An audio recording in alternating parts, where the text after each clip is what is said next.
नमस्कार and welcome to study I Q my dear friends. मैं हूं Prashant Mavani. I hope you all are in good.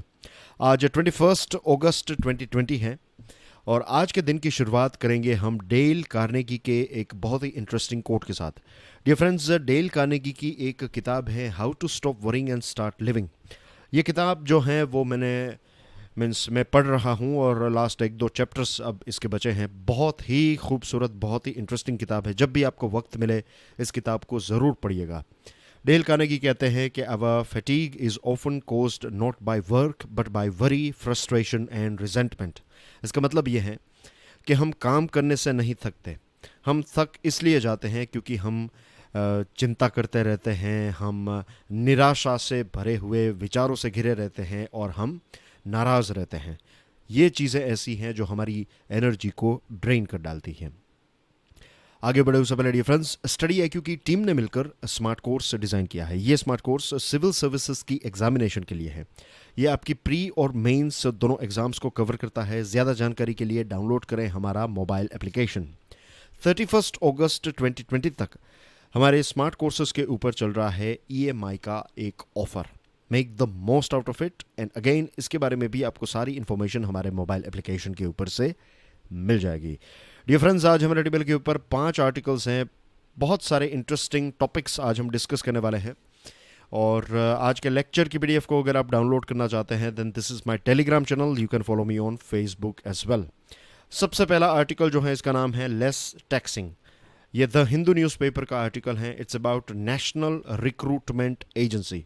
Cabinet यानी कि union cabinet ने, भारत सरकार ने नेशनल रिक्रूटमेंट एजेंसी, जिसको हम NRA कहेंगे, तो NRA को एक ग्रीन सिग्नल दे दिया है। इसका मतलब यह है कि कैबिनेट ने, भारत सरकार ने तो इसको एक हरी झंडी दिखा दी है कि हमारे देश में एक नेशनल रिक्रूटमेंट एजेंसी की स्थापना की जाएगी। इसका मेन काम क्या होगा? NRA का काम ये होगा कि जितनी भी नॉन गेजेटेड जॉब्स हैं इसकी स्क्रीनिंग एग्जामिनेशन की रिस्पॉन्सिबिलिटी जो है वो NRA की होगी। आपकी स्क्रीन के ऊपर एक इन्फोग्राफिक है, आप देखिए, national recruitment agency, good governance through transparency. इसका सबसे पहला फ़ायदा ये होगा कि ये स्टूडेंट का, कैंडिडेट का और पूरी सिलेक्शन प्रोसेस जो है उसमें जो डिले है उसको कम करेगा और समय जो है वो कम लगेगा रिक्रूटमेंट में। तो that's a good thing, that's a good news अगर ये चीज़ इम्प्लीमेंट हो जाएगी, क्योंकि हमारे देश में बहुत सारी जगहों पर बहुत सारी वैकेंसीज़ हैं लेकिन डिले की वजह से टाइम पर लोग जो हैं उनको रिक्रूट नहीं किया जाता और इसके इसके इसके नुकसान एक व्यक्ति को भी होते हैं, उनको टाइम पर जॉब नहीं मिलती है। दूसरी चीज़ जो है वो ये है कि एडमिनिस्ट्रेशन जो है वो भी वैकेंसीज़ की वजह से अपना परफॉर्मेंस डिलीवर नहीं कर पाता है। NRA will eliminate need for candidates to take separate examinations। जो अलग अलग एग्जामिनेशन है, जैसे कि रेलवे रिक्रूटमेंट बोर्ड की अलग एग्ज़ाम, SSC की अलग exam, institute of banking personnel selection यानी कि IBPS की अलग एग्ज़ाम, तो ये सारी एग्ज़ाम जो है वो मर्ज की जाएगी। आप एक स्क्रीनिंग एग्जामिनेशन दीजिए और उसके आपके रैंक के हिसाब से आपको अलग अलग जो ऑफर्स जो हैं यानी कि पोस्ट्स जो हैं अलग अलग ब्रांचेस में आपको जॉब्स मिलेगी। ऐसा कुछ आइडिया इस NRA का है। आगे चलकर हमें इसके बारे में और ज़्यादा जानकारी जो है वो देखने को मिल सकती है। तो डेफिनेटली ये एक बहुत बड़ा एडमिनिस्ट्रेटिव रिफॉर्म है, एक बहुत बड़ा बदलाव है और काफ़ी एक अच्छा बदलाव भी है। 1000 जितने सेंटर्स जो हैं वो खोले जाएंगे और जो 117 एस्पिरेशनल डिस्ट्रिक्ट्स हैं, पहले इनको पिछड़े हुए ज़िले कहे जाते थे या फिर बैकवर्ड डिस्ट्रिक्ट्स इनका नाम था, लेकिन अब सरकार ने इसका पूरा नाम बदल दिया है, इसको कर दिया है एस्पिरेशनल डिस्ट्रिक्ट्स, क्योंकि ये सारे डिस्ट्रिक्ट्स में भी अपनी कुछ ना कुछ खासियत है, इनकी कुछ ना कुछ स्पेशलिटी है। तो दैट्स अ गुड चेंज। तो 117 जितने एस्पिरेशनल डिस्ट्रिक्ट्स में भी सेंटर्स होंगे, तो स्टूडेंट्स जो हैं उनको दूर दूर तक ट्रैवल नहीं करना पड़ेगा। मैं देखता हूँ कि जब भी कॉम्पिटिटिव एग्ज़ाम्स होती हैं, स्टेट लेवल की एग्ज़ामिनेशंस होती हैं या फिर दूसरी जो एग्ज़ाम्स हैं, तो उसमें स्टूडेंट्स अलग अलग छोटे छोटे गांव से वो फिर अपने रिश्तेदारों के वहाँ पर अगले दिन चले जाते हैं। और जो लोकल स्टूडेंट्स हैं उनको ये एडवांटेज रहता है कि वो फिर आराम करके आराम से उनका जो दिन है वो ट्रैवलिंग में नहीं जाएगा।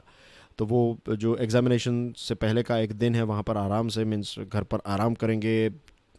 एक डिफरेंस होता है, एक स्टूडेंट जो है वो ट्रैवलिंग करते हैं, बहुत सारे स्टूडेंट्स जो हैं वो कितने सारे फ्रस्ट्रेशंस में से एग्ज़ाम के पहले का जो टाइम होता है उसमें से बहुत सारे ऐसे डिफ़िकल्ट सिचुएशन में से गुजर कर फिर वो फाइनली उस सिटी में पहुंचते हैं, वहाँ पर रहते हैं। बहुत सारे लोगों को होटल्स भी बुक करनी पड़ती हैं। तो एक एग्ज़ामिनेशन जो लोकल स्टूडेंट के लिए लेट्स से 20-15 रुपीज़ घर से जाना और वहाँ से वापस आना खाना खाने के लिए, और दूसरा पेपर है तो फिर से वो जा सकते हैं, आराम कर सकते हैं।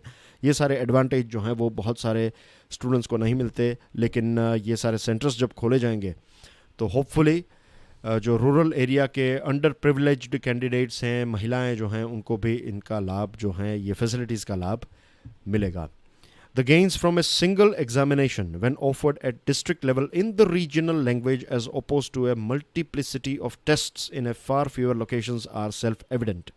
साफ चीज़ है, राइट कॉमन सेंस की बात है कि जब एक सिंगल एग्जामिनेशन होगी, डिस्ट्रिक्ट लेवल पर कंडक्ट होगी और रीजनल लैंग्वेज में होगी, तो स्टूडेंट्स जो हैं वो काफ़ी अच्छा परफॉर्म कर पाएंगे और उनके लिए एक आसान चीज़ भी हो जाएगी। कोई बहुत बड़ा फ्रस्ट्रेशन नहीं होगा एग्ज़ाम देने जाना। एनआरए जो हैं एक साल में कुछ 1.25 लाख जॉब्स जो हैं, एक साल में इतनी जॉब्स की एग्जामिनेशंस जो हैं वो कंडक्ट करेगा। और टिपिकली 2.5 करोड़ जितने एस्पिरेंट्स जो हैं वो इतनी एग्जामिनेशंस में, मीन्स इतनी पोस्ट और इतनी जो जॉब्स हैं, इसके लिए इतने स्टूडेंट्स जो हैं वो हर साल हमारे देश में बैठते हैं। Candidates would no longer have to travel, जिसके बारे में मैंने आपको ऑलरेडी बता दिया है। अब मेन चीज़ ये है कि इसका परफॉर्मेंस, एनआरए जो हैं इसका बेस्ट परफॉर्मेंस होना चाहिए। निर्मला सीतारमन जी ने बजट के टाइम पर एनआरए के बारे में बात की थी और बताया था कि एनआरए जो हैं ये एक इंडिपेंडेंट यानी कि एक स्वतंत्र प्रोफेशनल और स्पेशलिस्ट ऑर्गेनाइजेशन के तौर पर इसको बनाया जाएगा। एंड लेट्स होप कि ऐसा ही हो।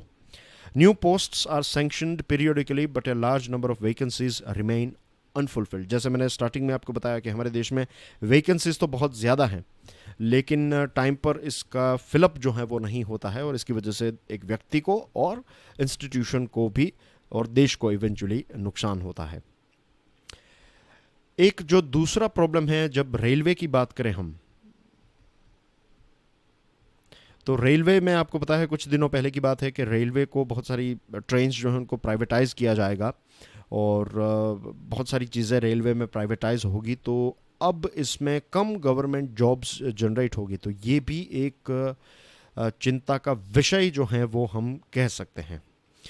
अगर अच्छी प्रोसीजर्स हैं, क्लीन तरीके से एनआरए ने सारी एग्जामिनेशंस को कंडक्ट किया, तो अपना एक बेंचमार्क सेट करेगा एनआरए और ट्रांसपेरेंसी जो है इससे आएगी। और यही ट्रांसपेरेंसी हमें चाहिए ताकि किसी भी प्रकार का एग्जामिनेशन में जो कौभांड और करप्शन होता है वो ना हो और स्पीडीली, एफिशिएंटली और इंटीग्रिटी से हम एग्जामिनेशंस को कंडक्ट कर सकें। एक बहुत ही इंटरेस्टिंग आर्टिकल है। उससे पहले मैं आप सभी को एक छोटी सी रिक्वेस्ट करना चाहता हूं कि इस लेक्चर को दूसरे स्टूडेंट्स के साथ शेयर ज़रूर करें। वीडियो पसंद आता है then hit the like button और हमारी चैनल को सब्सक्राइब करना ना भूलें। अगर आपने हमारी चैनल को सब्सक्राइब कर दिया है तो 3 और स्टूडेंट्स को स्टडी आईक्यू के बारे में ज़रूर बताइएगा। प्राइम मिनिस्टर साहब ने हमारे देश को एड्रेस करते हुए 74th इंडिपेंडेंस डे दिन के मीन्स इंडिपेंडेंस जो स्वतंत्रता दिन था उस रेड फोर्ट से एड्रेस करते हुए उन्होंने मेक इन इंडिया के बारे में बताया। Make in India for the world. इसका मतलब यही है कि आज भी भारत जो है उसका एक एस्पिरेशन है। हमारा एस्पिरेशन ये है कि हम एक पावरफुल ट्रेडिंग नेशन बनना चाहते हैं। हम हमारे देश में क्वालिटी प्रोडक्ट्स को पैदा करना चाहते हैं, हम कॉम्पिटिटिव मैन्युफैक्चरिंग करना चाहते हैं और हम दुनिया की जो अर्थव्यवस्था है उसके साथ और ज़्यादा इंटीग्रेट होना चाहते हैं। ये एक बहुत ही अच्छा एजेंडा है और इसमें कोई गलत बात भी नहीं है, क्योंकि पहले ऐसा एक वक्त था जो हमारी एम्बेसीज़ हैं और हाई कमिश्नर्स की जो ऑफिस हैं, हाई कमीशन की जो ऑफिस होती हैं अलग अलग देशों में हमारी, तो वहाँ पर एक डेस्क था स्पाई का। आपने देखा होगा बहुत सारी फिल्मों में, एक स्पाई खुफिया एजेंसी मीन्स RAW का एक डेस्क होता है और वहाँ पर एक व्यक्ति हैं जो ये सारी चीज़ों को हैंडल करते हैं। ये सारी चीज़ें टेलीविज़न में देखने में और फिल्मों में देखने में बहुत मज़ा आता है, लेकिन लंबे टाइम से अगर आप देखें तो वहाँ पर जो ये हमारी एम्बेसीज़ है, और सिर्फ हमारी नहीं, दुनिया की सभी एम्बेसीज, सभी देशों की एम्बेसीज में आपको ये देखने को मिला कि ये स्पाई और ये सारी चीज़ें अब पुरानी हो गई। अब ऐसा नहीं है कि नहीं होता है, लेकिन पहले इसका बहुत वेट था, अब कॉमर्स का बहुत वेट है कि अगर आप लेट्स से कोई आप भारत के एम्बेसडर बन गए स्वीडन के, आप भारत के एम्बेसडर स्वीडन में हैं, तो आपकी जो मेन जॉब है वो वही होगी कि आप स्वीडन और भारत के रिलेशनशिप को इम्प्रूव करें, वहाँ की हमारी जो भारत की कम्युनिटी है उसका देखभाल करें, उसका ख्याल रखें एक्सेट्रा। लेकिन जो मोस्ट इम्पोर्टेंट अब रिस्पॉन्सिबिलिटी बनती जा रही है वो ये है कि कैसे आप भारत और स्वीडन के बीच में जो ट्रेड है उसको और ज़्यादा इम्प्रूव कर सकें, कैसे हम और ज़्यादा चीज़ों को वहाँ पर बेच सकें, और कैसे हम स्वीडन से जो बेस्ट चीज़ें हैं वो यहाँ पर हम खरीद सकें, यू नो। तो ट्रेड आज के जियोपॉलिटिक्स में एक बहुत ही इम्पोर्टेंट रोल प्ले करता है। मैंने इससे पहले भी आपको बताया था, यूएसए का आप एग्जांपल लीजिए, राइट। हम कहते हैं कि यूएसए दुनिया का सबसे शक्तिशाली देश है। तो आप वर्ल्ड वॉर 2 के टाइम पर अगर देखेंगे तो वर्ल्ड वॉर 2 में जब यूएसए इन्वॉल्व नहीं था तो उस टाइम पर यूरोप के अलग अलग देशों के लिए यूएसए सारी चीज़ें पैदा कर रहा था, और एक लंबे टाइम तक ये सारी चीज़ें उन्होंने बेची और उन्होंने पैसे कमाए। I am giving you a very brief overview, एक बर्ड्स आई व्यू दे रहा हूँ आपको, ताकि आप समझ पाएँ कि यूएसए यहाँ से यहाँ तक कैसे पहुँच गया। और ये उनकी शुरुआत थी। और उसके बाद आप देखिए, आज आप कहीं पर बाहर जाइए, लेट्स से चलिए आपकी ही मीन्स आपका कंप्यूटर माइक्रोसॉफ्ट और ये सारी चीज़ों की जो ऑपरेटिंग सिस्टम है यूज़ करते हैं। मोबाइल फ़ोन में iOS का ऑप्शन है या फिर एंड्रॉयड का ऑप्शन है। बहुत सारे मोबाइल फ़ोन की कंपनीज़ हैं, फिर बहुत सारी ऐसी टेक्नोलॉजीज़ आप देखेंगे तो यूएसए की है। तो प्रोडक्ट्स आप देखिए, आपकी चॉकलेट्स देख लीजिए, आपकी बहुत सारी जो डे टू डे हम चीज़ें जो यूज़ करते हैं, डेयरी मिल्क से लेकर बहुत सारी ऐसी कंपनीज़ जो हैं, कोका कोला, स्निकर्स, तो ऐसी कितने सारे प्रोडक्ट्स हम कंज्यूम करते हैं जो यूएसए की कंपनीज़ के हैं, मीन्स यूएसए की कंपनीज़ हैं ये सारी। तो यूएसए जो है वो ट्रेड के माध्यम से भी दुनिया के ऊपर राज करता है। एक आपके लिए समझने के लिए एक एग्जाम्पल था। तो जो भी देश ट्रेडिंग नेशन बन जाता है, चाइना यहाँ तक पहुँचा है, चाइना के बारे में हमने कितनी सारी बातचीत की है। तो चाइना इतना ताकतवर इसीलिए बना है क्योंकि उन्होंने पैसे कमाए, और पैसे कैसे कमाए हैं? उन्होंने ट्रेड करके। अब गलत ट्रेड किया है, अच्छा किया है, एथिकल किया है, एथिकल नहीं किया है, उसके बारे में हम बात करेंगे। लेकिन ट्रेड में अगर आप आगे बढ़ेंगे तो वर्ल्ड लेवल के ऊपर भी आपका एक वर्चस्व जो है वो इंक्रीज़ होगा, आपका इन्फ्लुएंस जो है वो भी इंक्रीज़ होगा, और आप दुनिया के लिए एजेंडा भी सेट कर पाएंगे। 1817 की बात है जब डेविड रिकार्डो नाम के व्यक्ति ने ये जो चीज़ें हमने डिस्कस की कि ट्रेड के माध्यम से आप दुनिया के ऊपर राज कर सकते हैं, या फिर आपका जो वेट है वो बढ़ जाता है। भारत की ही बात करें तो भारत जब इकोनॉमिकली बहुत ही पुअर था, गरीब था, तो उस टाइम पर हमारी इतनी ज़्यादा वैल्यू नहीं थी देश की और लोगों की भी। लेकिन जैसे भारत एक बहुत बड़ी मार्केट के तौर पर सामने आया है तो दुनिया के देश भी भारत के बारे में काफ़ी अच्छी बातें करते हैं और भारत के लोगों को भी काफ़ी रिस्पेक्ट करने लगे। तो ये एक रियलिटी है। अब सही है गलत है, I will live it on you guys, लेकिन ट्रेड जो है ये आज के ज़माने की एक बहुत ही इंपॉर्टेंट और रियलिटी है। तो डेविड रिकार्डो ने यही चीज़ बताई थी कि जो देश ट्रेड में आगे रहेगा वो ये सारी चीज़ें जो हैं वो एडवांटेज, और उन्होंने एक थियोरी दी थी कंपैरेटिव एडवांटेज की। इस आर्टिकल में, ये टाइम्स ऑफ इंडिया का आर्टिकल है, उसमें जो एक एग्जांपल दिया गया है उसको बहुत ही सिंपल लैंग्वेज में मैं अगर आपको समझाऊं तो ऐसा है कि मान लीजिए कि दुनिया में सिर्फ 2 ही देश हैं, एक है पोर्तुगल और एक हैं ब्रिटेन, राइट, यूके। तो अगर ब्रिटेन जो है वो कपड़ा बना रहा है, क्लॉथ बना रहा है और वाइन बना रहा है, और ये भी क्लॉथ बना रहा है और वाइन बना रहा है, और फिर पता चले कि क्लॉथ बनाने में ब्रिटेन आगे है, अच्छा है, लेकिन वाइन बनाने में इतना अच्छा नहीं है कंपेयर टू पोर्तुगल, क्योंकि दुनिया में सिर्फ 2 ही देश हैं इस एग्जाम्पल में।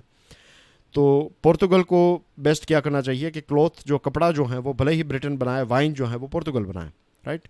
तो यहाँ पर ये वाइन नहीं बनाएगा, तो ब्रिटेन को वाइन चाहिए तो पोर्तुगल देगा, पोर्तुगल को कपड़े चाहिए तो ब्रिटेन प्रोवाइड करेगा। बार्टर सिस्टम या फिर पैसों से भी आप इसको एक्सचेंज कर सकते हैं। तो एक बहुत ही ऐसा एक एग्जांपल दिया है, सिंपल है एग्जांपल, अगर आप चाहें तो इस आर्टिकल में उस एग्जांपल को पढ़ सकते हैं। लेकिन ये चीज़ तब तक चल सकती हैं जब तक हर एक देश जो हैं वो ट्रेड के जो प्रिंसिपल्स हैं, जो रूल्स एंड रेगुलेशंस हैं, उसको अच्छी तरीके से फॉलो करे तब। लेकिन रियलिटी में ऐसा नहीं होता है। रियलिटी में चाइना का एग्जाम्पल है। चाइना ने अपने बहुत सारे सेक्टर को सब्सिडीज़ प्रोवाइड की, यानी कि गवर्नमेंट जो है वो आपको कहेगी कि अगर आप सोलार पैनल बनाते हैं, सोलार पैनल की कीमत 100 रुपये है फॉर एग्जांपल, तो ये 100 रुपये की कीमत के ऊपर सरकार आपको 20 रुपये देगी कि चलो 20 रुपये रख लो। तो आपको 20 रुपीज़ तो मिल गए इस 100 रुपीज़ में, 100 रुपीज़ में से। तो अब आपकी कीमत क्या हो गई? 80 रुपीज़। और अगर दुनिया के दूसरे देश हैं, लेट्स से भारत अगर इस चीज़ को पैदा करता है तो भारत भी 100 रुपये में इसको पैदा कर रहा है, लेकिन इसके ऊपर कोई सब्सिडी नहीं है। तो भारत का जो सेलर है उसको ये मिलेगा, इसका कॉस्ट प्राइस होगी 100 रुपीज़, और फिर वो बेचेगा लेट्स से 105 रुपीज़ में। तो चाइना का जो सेलर है वो इसको 85 रुपीज़ में बेचेगा, या फिर लेट्स से 90 रुपीज़ में बेचेगा। तो भी ये वाला व्यक्ति जो है, चाइनीज़ व्यक्ति 10 रुपये कमा रहा है, हमारा व्यक्ति जो है वो 5 रुपये कमा रहा है। लेकिन सामान किसका बिकेगा? चाइना का, क्योंकि इसके और इसके प्राइस में 15 रुपये का डिफरेंस है, क्योंकि चाइना की सरकार ने ये सब्सिडी दी थी, इसलिए ये चीज़ वो कर पा रहे हैं।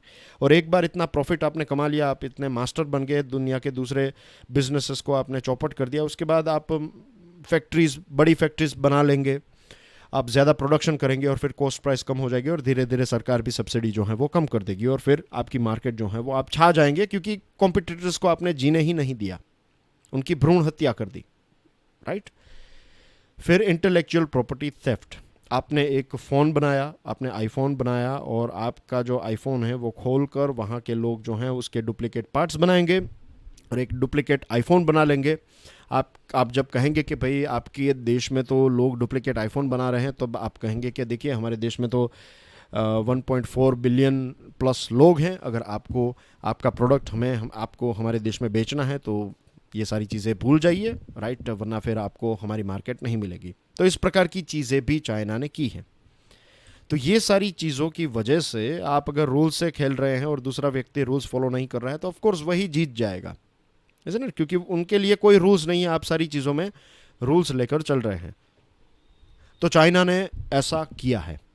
सोलार पैनल की बात करें तो $15 बिलियन की सब्सिडी प्रोवाइड की है चाइना ने अपने सोलार सेक्टर को, सोलार पैनल सेक्टर को।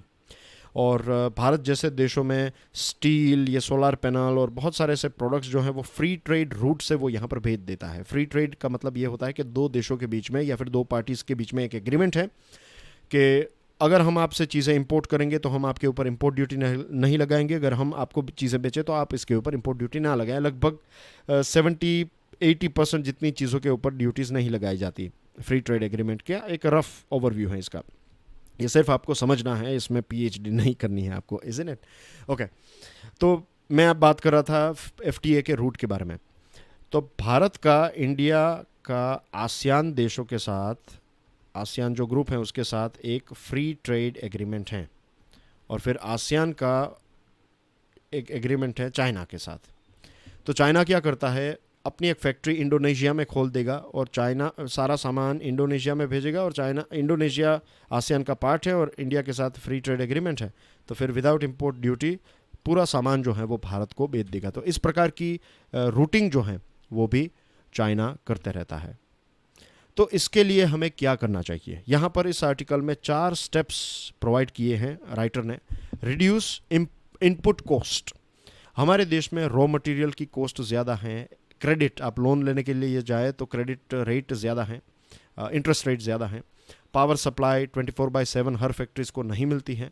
फिर अभी कुछ दिनों पहले डेली फाइनेंशियल न्यूज़ एनालिसिस में मैं बता रहा था कि एक चीज़ को पोर्ट तक पहुंचने में हमारे देश में 1 हफ्ते का वक्त लग जाता है, यही चीज़ जो है वो चाइना में 1 दिन में पहुंच जाती है। बांग्लादेश में भी 1 दिन में वो फैक्ट्री से पोर्ट तक पहुंच जाती है, हमारे देश में 1 हफ्ते का टाइम लगता है।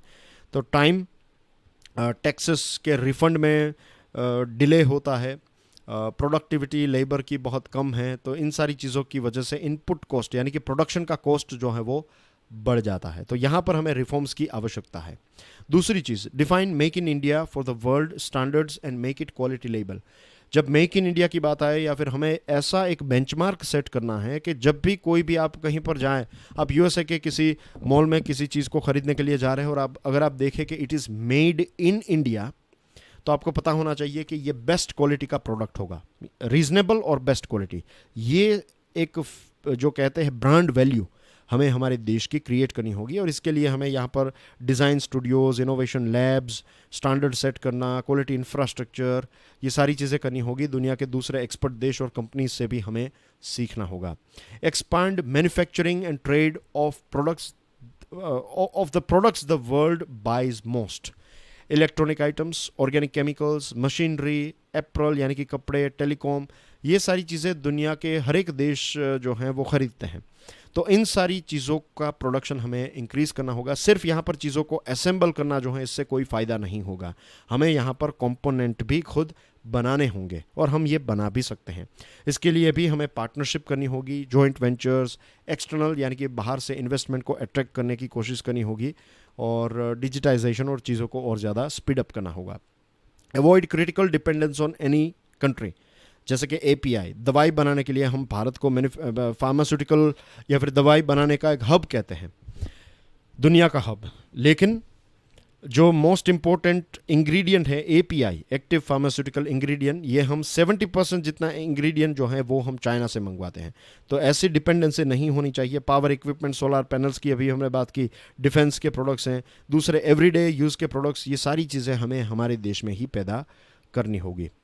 तो ये सारी चीज़ें अगर हम करें और इसके साथ अगर आप बिजनेस के लोग, टेक्नोलॉजिकल एक्सपर्ट्स को अगर आप ऑन बोर्ड लाएं डिसीजन मेकिंग में और पॉलिसी फॉर्म्स में, क्या होता है कि इकोनॉमिस्ट और ब्यूरोक्रेट्स ही सारे डिसीजंस लेते हैं। तो आप बिजनेस के साथ जुड़े हुए लोगों को और टेक्नोलॉजी के एक्सपर्ट्स को डिसीजन मेकिंग का पार्ट बनाइए। और अगर हम ये करें और इसको अच्छी तरीके से इम्प्लीमेंट करें तो फिर हर एक क्षेत्र में, एग्रीकल्चर में, मैन्युफैक्चरिंग में, टेक्नोलॉजी, लॉजिस्टिक, एजुकेशन और दूसरे सेक्टर्स में हम तरक्की देख सकते हैं। फिर बात करते हैं the marriage age misconception. Red Fort पर ही प्राइम मिनिस्टर साहब ने यह बताया कि सरकार ने एक कमेटी बनाई है। ये कमेटी ये देख रही है कि जो लड़कियां हैं उनकी मैरिज की एज जो है वो 18 ईयर्स से बढ़ाकर एक सेट एज की जाए। अब इनफॉर्मल बातें तो यही चल रही हैं क्योंकि हमारे देश में जो एक लड़का है, एक पुरुष जो है, उसको लीगल एज है मैरिज की 21, तो लड़कियों की भी 21 रखने की यहाँ पर बात है। अब प्रश्न यह है कि सरकार ऐसा क्यों कर रही है। उसके पीछे मेन रीज़न यह है कि सरकार चाहती है कि महिलाओं की हेल्थ, महिला और बच्चे दोनों की, एक माता की और उसका जो नवजात शिशु है, दोनों की हेल्थ और न्यूट्रिशनल लेवल या फिर न्यूट्रिशनल स्टेटस को इंक्रीज़ करने के लिए अगर 18 ईयर से 21 ईयर की एज की जाती है तो जो अर्ली मैरिज है, चाइल्ड मैरिज है, ये सारी चीज़ों को सरकार रोक पाएगी। प्रश्न ये है इस आर्टिकल में कि ऐसी विचारधारा सरकार को कहाँ से मिलती है। इसका आंसर है एक मैगज़ीन है, एक बहुत ही फेमस जर्नल है, इसका नाम है लैंसेट। एक रिसर्च की गई थी, इसका नाम है, एक पेपर है, research paper, child and adolescent health by Nguyen, Scott, Neupane, Tran, Menon. ये जो सरनेम्स हैं सारी, राइट, इतने अलग अलग ऑथर्स ने मिलकर एक पेपर पब्लिश किया था इस जर्नल में, child and adolescent health, Lancet में ये पेपर पब्लिश हुआ था। और इस रिसर्च को फंडिंग मिली थी bill and Melinda Gates foundation से। मैं बहुत ही ब्रीफली अगर आपको बताऊं, बहुत टेक्निकल चीज़ों में हम नहीं जा रहे हैं, लेकिन ऑथर्स ने बहुत सारी चीज़ें एग्जामिन की। चाइल्ड बेयरिंग एज कितनी थी, एजुकेशनल लेवल कितना था, लिविंग कंडीशन कैसी थी, health condition, decision making power था या नहीं, हेल्थ स्टेटस जो बच्चे का और माता का दोनों का, ये सारी चीज़ों को एनालाइज़ किया। और फिर पता चला कि ये एज जो है कम एज में होता है, इसकी वजह से शादी होती है और फिर बच्चे होते हैं, इसकी वजह से ये इश्यू हमें देखने को मिल रहा है। लेकिन इस आर्टिकल में जो राइटर हैं वो कहते हैं सबसे इम्पोर्टेंट चीज़ जो अगर कोई है तो वो है गरीबी। एक माता अगर गरीब है, एक लड़की अगर गरीब है तो फिर एजुकेशन नहीं होगा या फिर बहुत ही मुश्किल हो जाता है फिर एजुकेशन कंप्लीट करना। खाने पीने की चीज़ें भी उतनी ज़्यादा क्वालिटेटिवली नहीं मिलती हैं आपको, राइट, जो भी हैं वो उससे काम चलाना पड़ता है। तो इन सारी चीज़ों की वजह से अंडर नरिशमेंट होता है और इसकी वजह से फिर जब शादी हो जाती है फिर एक गरीब परिवार में, ये भी मैं ऐसा नहीं कह रहा हूँ कि गरीब परिवार ऐसा ही करते हैं, what I am saying is कि गरीबी की वजह से फिर ये होता है कि अगर एक घर में माता पिता हैं और 3 लड़की हैं 3 लड़के हैं तो फिर वो सोचेंगे कि भाई जल्द से जल्द लड़कियों की शादी करा दी जाए ताकि परिवार के ऊपर से एक बोझ जो है वो कम हो जाए। Isn't it? मैं कुछ रियलिटी की बातें कर रहा हूँ, चाहे आपको थोड़ी कड़वी लगे, लेकिन ऐसी चीज़ें होती हैं।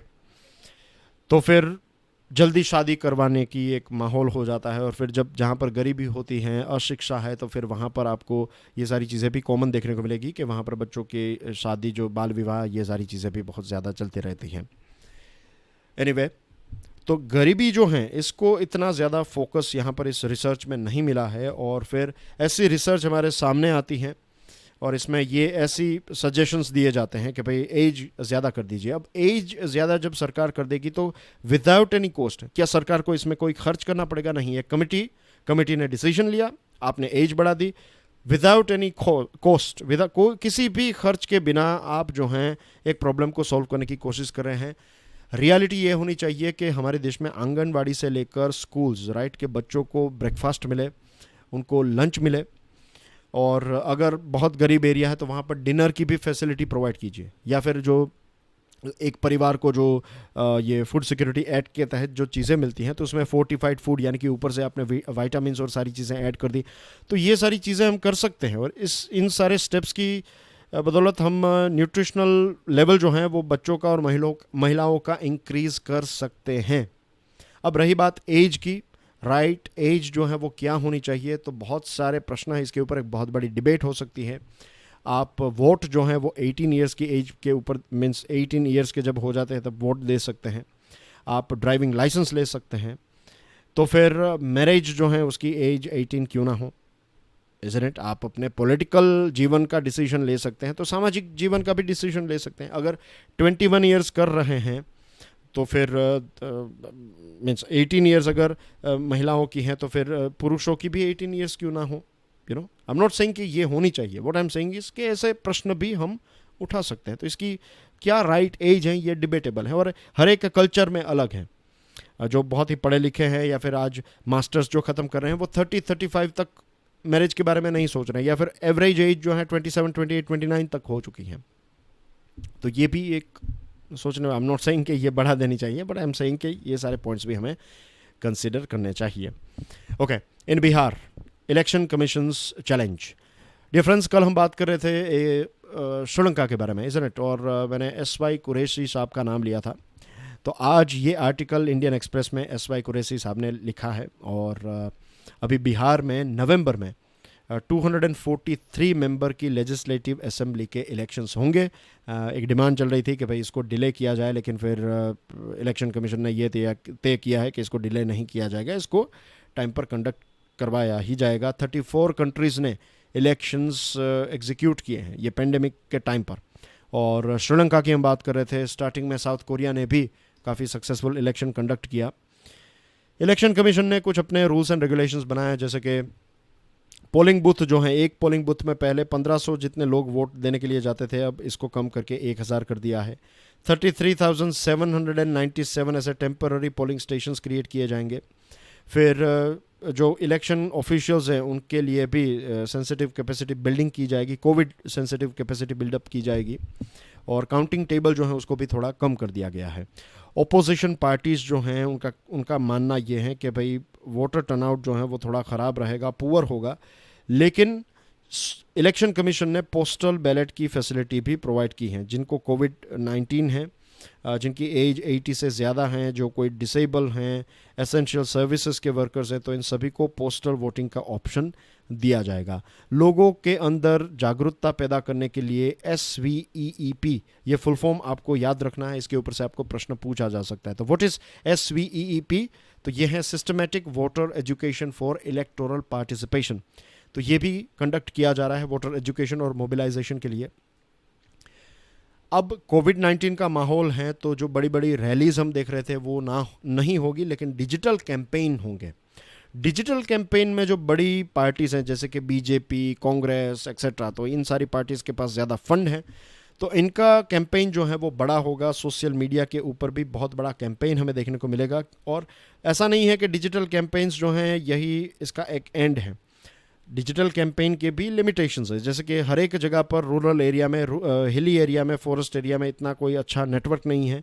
बिहार की बात करें तो बिहार में इंटरनेट का पेनिट्रेशन सिर्फ 37% है, स्मार्टफोन यूज़र्स 27% ही हैं।